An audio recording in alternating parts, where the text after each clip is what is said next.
Y ahí estamos. Mirá, mirá. Ahí están todos, mirá el paneo, se estamos ve todos. ahí, Franquito, en los márgenes, Todo, que todo, todavía todo. ya va a llegar nuestro lobito del Merval. Gracias, Edu. Vale. Bueno, Muchas suerte. gracias. Y seguimos acá con más Seguimos, Cicuro. porque tenemos un montón de cosas Y interesantísimas tenemos poco para hablar tiempo, ahora. así Y que le poco tenemos que tiempo. meter Ya lo pata a tenemos a pata. Gaby conectado, así que vamos a escuchar qué tiene para decirnos. Gaby, ¿nos escuchás en este momento? A ver. Hola, hola, hola. No Fuerte lo y claro. Ay, Uy, qué ahora sí. miedo. ¿Escuchar a mí? Casi que mirá. No hubo un pequeño lapsus El corazón nos hace así, sí, sí. mirá. Dios mío. Cada vez que hay un pequeño lapsus con vos, tenemos miedo ya. Nos quedó el trauma de la otra vez. Sí. Bueno, Gaby, escúchame. Estábamos para hablar, podríamos estar hablando de lo que pasa en medio de Medio Oriente, pero vos me traes a Medio Oriente a casa, me lo traes a Argentina, me lo traes a Latinoamérica. Viste que te lo tuneé un poquito el título que vos me mandaste, la yihad en Latinoamérica y demás. Le puse Un lo del gusto a gustito, cumbia. el gusto a cumbia, claro. Algo bastante bien. latinoamericano. Digo, ¿qué está pasando? ¿Por qué pones este título? ¿Por qué vamos a ver qué es lo que está pasando acá en Latinoamérica en relación con la Revolución Islámica, con el Irán, digamos, llegando a estas tierras? Sí, bueno, fíjate, yo el otro día navegando por esa hermosa red social que se llama X, me crucé con una imagen de la cuenta de Black Maps que hace mapas a partir Sí. de lo que es Big Data, ¿no? Recopilación de datos de Internet, y me encontré con esta imagen, gracias por ponerlo, en donde ellos, esto es al día siguiente de que ocurrió el ataque de Israel sobre Irán, el primero, ¿no? Lo que se llamó la Operación León Naciente, por cierto, muy lindo nombre, en donde dividen los países según cuál fue la principal búsqueda en Google, ¿no? En rojo los países que buscaron sobre el conflicto Israel-Irán y en amarillo los países que buscaron sobre el Mundial de Clubes, ¿no? Y ahí lo que se puede ver es que América Norte, Europa, Asia, Oceanía estuvieron un poquito más pendientes de la guerra en Medio Oriente, África más o menos y Latinoamérica enfocado 100% en el Mundial de Clubes, ¿no? Que encima no nos está yendo bien ahora, chicos. Gol de Benfica. Claro, bueno, a ver, y me parece una cosa muy interesante, en parte entendible, ¿no? O sea, el Medio Oriente desde Latinoamérica es como un lugar lejísimo, que bueno, sí es una tragedia, pero, o sea, está allá donde Judas perdió el poncho, que vamos a estar acá preocupándonos. Y además está jugando River, ¿quién querría perderse las glorias de River, ¿no? Pero al margen de eso, me parece, y la razón de esta columna, es que creo que esa mirada de que el conflicto entre Israel e Irán es algo que sucede allá y que no nos afecta, digo no nos afecta, asumiendo que yo estoy allá, ¿no? Que no es el caso. Que no afecta a Latinoamérica, me parece que es una mirada equivocada. Y esto es así porque, aunque no es de Vox Populi, no es lo que se habla en el día a día, la realidad es que desde los años 80 hasta la fecha, la República Islámica de Irán ha extendido sus tentáculos de manera paulatina, pero constante, por todo lo que es la región de Latinoamérica y principalmente Sudamérica, ¿no? Y entonces, el resultado, que vaya a saber cuál sea, pero este conflicto que se está desarrollando en Medio Oriente tiene muchas posibilidades de extenderse, no como una guerra, pero sí con operaciones encubiertas y demás en el territorio de Sudamérica, ¿no?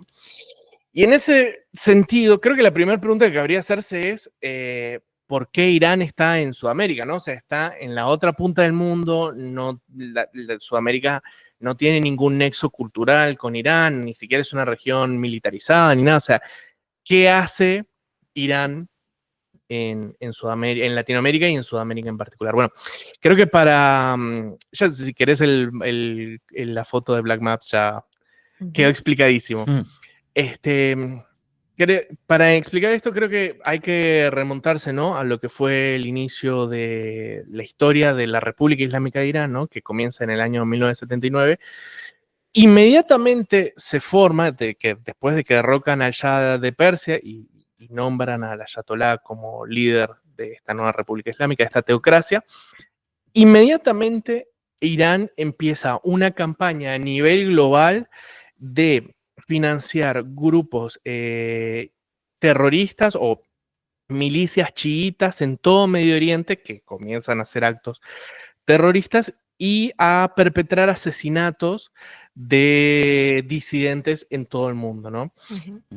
Solo para que tomen una dimensión, ¿no? En el año 79, que es inmediatamente después de que se derroca al Shah de Persia, el gobierno de Irán toma la embajada de Estados Unidos en Teherán, que es la capital, y tiene cautivo a los empleados, 52 personas, durante más de un año en la embajada, ¿no? Incluso hay una película con Ben Affleck, no muy buena, que cuenta la historia de esas personas que estuvieron ahí encerradas, ¿no? ¿Fargo puede ser que se llamaba? ¿Cómo, perdón? Fargo puede ser que se llamaba, me parece que sí. Sí, Sí, creo sí, que sí. sí. Si no me equivoco, es esa. La vi entonces, la vi. Pero por supuesto no se quedaron ahí, porque en ese entonces, en los años 80, el Líbano estaba en guerra civil e Irán se volcó completamente a cometer toda clase, Irán no, Hezbollah, ¿no? Pero Hezbollah, que era una organización proxy creada por Irán, se volcó completamente a cometer infinidad de actos terroristas en el Líbano, que bueno, yo tengo la lista acá, no les voy a aburrir, pero les puedo asegurar que es infinita. Wow. O sea, entre el año 80 y el 84, el número de atentados que cometieron en el Líbano es interminable. Incluso ellos inventaron para reconocerle, ¿no? Al régimen, ellos inventaron los ataques suicidas y los coches bomba. Digamos, y bueno, son los creadores. Hay que tener creatividad. Por supuesto. Y vaya, ¿no? que lo sabemos nosotros aparte, porque algunos se lo olvidan y piensan que en todo Argentina, esto queda claro, muy lejos. La Embajada de Israel, la AMIA. Por supuesto. Por todos sinfín de atentados, en el año 84 Estados Unidos y todos sus aliados occidentales declararon a Irán Estado. Esperen que tengo un gato acá que me está atacando. En el año 84 ¿Qué Irán, clase de gato, Gaby? Los cosos de hacer live en casa. En el año 84, Estados Unidos y sus aliados declararon a Irán Estado promotor del terrorismo y lo embargaron a nivel comercial. O sea, nadie podía comerciar con Irán y por extensión la economía se empezó a venir a pique. Y es ahí cuando los proxies de Irán, principalmente Hezbollah y la Yihad Islámica, empiezan a llegar a Latinoamérica, en donde, no hay que olvidarnos, desde finales del siglo XIX y principios del XX, hay una comunidad de sirio-libaneses muy grande, tanto en Brasil como en Argentina, como en Venezuela, ¿no? Y en esas comunidades es que empiezan a llegar estos proxies, que en un principio utilizan, mira, ahí tienen, bueno, no sé, mi gato, bueno, no importa. Se ve. En esta región la empiezan a utilizar para lavar dinero y sobre todo para reclutar personas para su yihad, ¿no? En las mezquitas, en los centros culturales, etcétera, etcétera. De ahí tenemos, no por casualidad, los atentados que hubo en Argentina. Yo traje una foto solo para tomar conciencia de lo que implicó esto, ¿no? Los atentados de la AMIA y de la Embajada de Israel, ambos en la ciudad de Buenos Aires, en donde en conjunto murieron alrededor de 100 personas y creo que 200 heridos, ¿no? Sin embargo, esto es en los años 90, ¿no? En los años 80 y 90 son la Yihad Islámica y Hezbollah que llegan a Latinoamérica. Pero a finales de los 90 y principios de los 2000, todo cambia con la llegada de Hugo Chávez y el socialismo del siglo XXI, porque toda la región que hasta ese entonces, gracias por la foto, los dos, ese es era el presidente de Irán durante la primera década de los 2000, Ahmadinejad, y bueno, Chávez, íntimo amigo. Durante la primera década de los 2000, toda la región que hasta ese entonces era no alineada, por decirlo de alguna manera, se vuelve un espacio profundamente antiamericano, ¿no? Y en ese contexto, Irán encuentra una beta, ya no sus proxies, sino el propio Irán encuentra una beta muy interesante para hacer negocios con toda la región, pero principalmente para apoyarse y expandir su famoso plan nuclear militar. ¿Por qué? Porque para hacer una bomba atómica se necesita uranio y se necesita mucho uranio porque hay que enriquecerlo. Ujú. Y además se necesita tecnología nuclear para poder enriquecer ese uranio. Irán tiene minas de uranio en su país, pero como un país, como nación sancionada y ultra vigilada, si de la noche a la mañana empieza a explotar esas minas para arriba y para abajo, digamos, Sí. la gente y los observadores se van a dar cuenta que hay algo raro está pasando, ¿no? Pero hay otra nación que tiene mucho uranio y esa nación es Venezuela. Y no por casualidad, en esa década se empiezan a abrir minas de uranio, en realidad minas de oro en regiones donde hay uranio en Venezuela, y se empiezan a poner muchas fábricas de cualquier cosa, de cemento, de bicicleta, de lo que se te ocurra, de empresas iraníes en Venezuela, que curiosamente no fabricaban nada, pero iban y volvían de Irán a Caracas Sí. todo el tiempo. Con lo cual podemos asumir que lo del tema del uranio está resuelto, ¿no? Porque Claro. nadie se iba a poner a revisar. ¿Quién lo iba a controlar Venezuela. también No, eso, sí. no? Nadie, Venezuela, exactamente. nadie, obvio.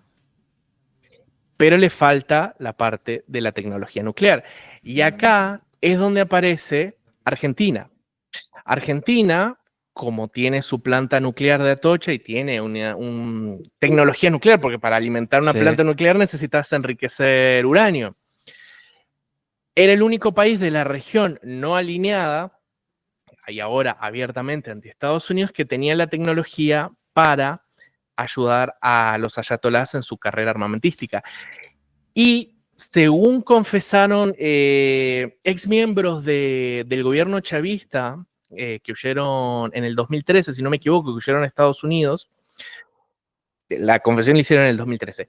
En el año 2006, Ahmadinejad, el presidente de Irán, y el venezolano se reunieron en Caracas y acordaron que Chávez iba a hablar con los Kirchner, que en ese entonces Néstor estaba vivo, para que a cambio del dinero que ellos quisieran y del apoyo económico que ellos quisieran, o sea, plata, lo que ellos pidieran, le entregaran la tecnología esta de enriquecimiento de uranio y quitara a las personas, los agentes del Quds que estaban en la lista de Interpol por los atentados de la AMIA y la Embajada de Israel. Y no se olviden que fue a partir del 2006-2007 en que Venezuela empieza a comprar bonos de Argentina, unos A lo montos loco. estratosféricos, Sí.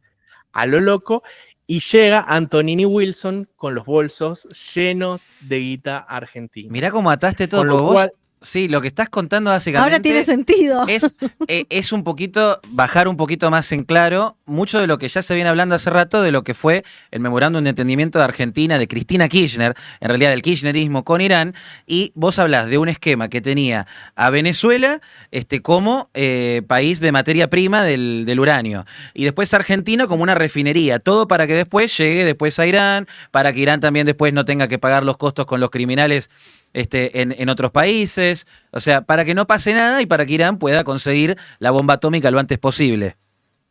O sea que Nisman, aparte, digamos, todo el quilombo que hubo con el tema del memorándum con Irán, que si salía, que si no salía, que si esto, que si el otro, todo el revuelo que hubo en el país con eso, en algún punto quizás hasta hizo que sea más lento la obtención del uranio enriquecido que necesitaba Irán para lo que estaba por pasar ahora, que era que consigan las armas de destrucción masiva que tanto querían.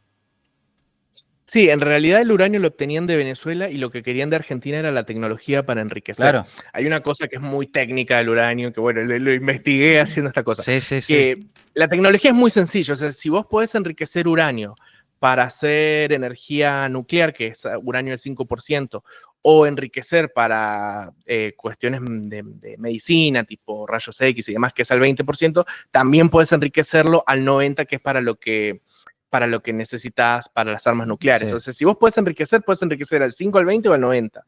Argentina enriquece al 5 y me imagino que para algunas cuestiones de medicina al 20 y queda ahí. Claro. Pero es esa tecnología la que querían. La realidad es que no se sabe si Argentina le dio o no esa tecnología. La que